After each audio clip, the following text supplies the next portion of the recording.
Hello everyone. आज की नई सुबह आपके जीवन में नया उमंग, नया उत्साह, नई ऊर्जा लेकर आई होगी, आनी भी चाहिए। तो आज हम class 9 chapter 1 matter in our surroundings, इसमें आगे की चीज़ों को बताएंगे।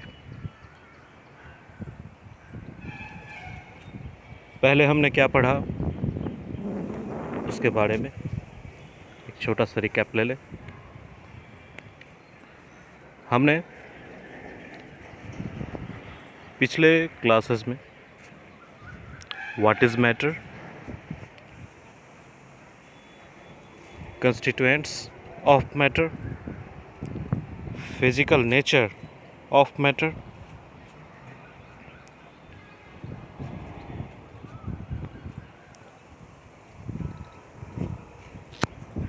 particles of matter are continuously moving, diffusion, kinetic energy. Particles of matter attract each other and states of matter, इसके बारे में आज हम बात करेंगे। Can matter change it's state? क्या मैटर अपने अवस्था में बदलाव कर सकता है? हम जानते हैं कि पानी 3 फेज में, इसके 3 स्टेट, जब आइस सॉलिड के भी रूप में रहता है, आइस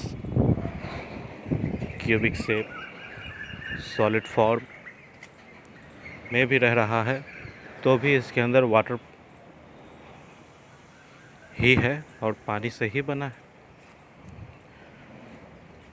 वाटर जब लिक्विड फॉर्म में होता है तो वो ऑलरेडी पानी ही है, और वाटर वेपर गैसियस फॉर्म में रहता है तो भी ऑलरेडी उसमें पानी ही है। तो पानी एक ऐसा है जो तीनों फेज में हमको देखने को मिलेगा, सॉलिड में भी, लिक्विड में भी और गैसियस फेज में भी।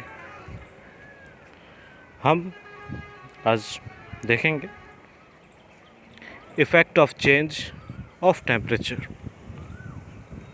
पहला, सॉलिड्स। जब हम फर्स्ट पॉइंट में, जब हम सॉलिड्स को हिट देते हैं तो हिट देने के बाद इसके जो किनेटिक एनर्जी इनके पार्टिकल्स के बीच में होता है, ठीक है, जो काफ़ी ज़्यादा होता है, वो किनेटिक एनर्जी का जो है फोर्स ऑफ अट्रैक्शन, किसके, पार्टिकल्स के बीच का फोर्स ऑफ अट्रैक्शन क्या हो जाएगा, धीरे धीरे डिक्रीज़ यानी घटने लगता है। क्यों घटता है? घटने के पीछे रीज़न ये है कि इसके पार्टिकल्स दूर दूर फैलने लगते हैं, और दूर दूर फैलने लगते हैं तो अट्रैक्शन का जो पावर है, अट्रैक्ट करने का जो पावर है, वो कमता चला जाएगा। तो इसलिए हिट देने पर सॉलिड जो है उसका फोर्स ऑफ अट्रैक्शन उसके पार्टिकल्स के बीच का घटने लगता है। सेकेंड पॉइंट,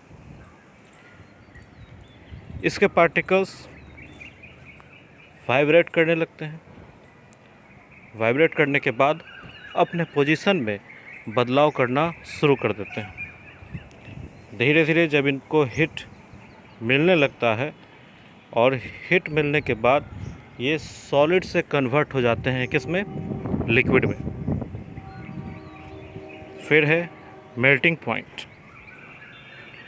मेल्टिंग पॉइंट पहले भी मैंने बताया कि ये वो टेम्परेचर जिसमें सॉलिड मेल्ट होना शुरू हो जाए, ध्यान रहे मेल्ट होना शुरू हो जाए, ये नहीं कि पूरी तरह से मेल्ट हो जाए।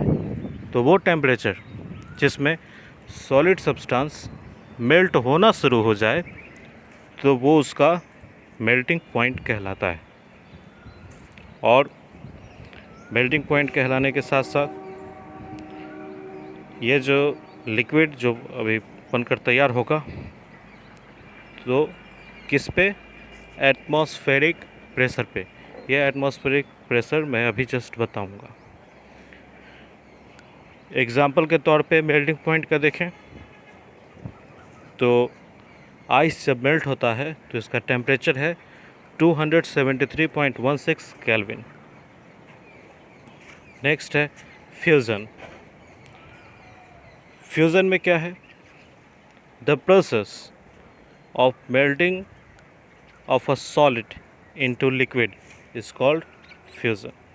वह प्रोसेस जिसमें सॉलिड मेल्ट होना शुरू होगा, मेल्ट होने वाली प्रोसेस में, प्रक्रिया में जब वो चेंज होकर लिक्विड बन जाएगा तो वो कहलाएगा फ्यूज़न।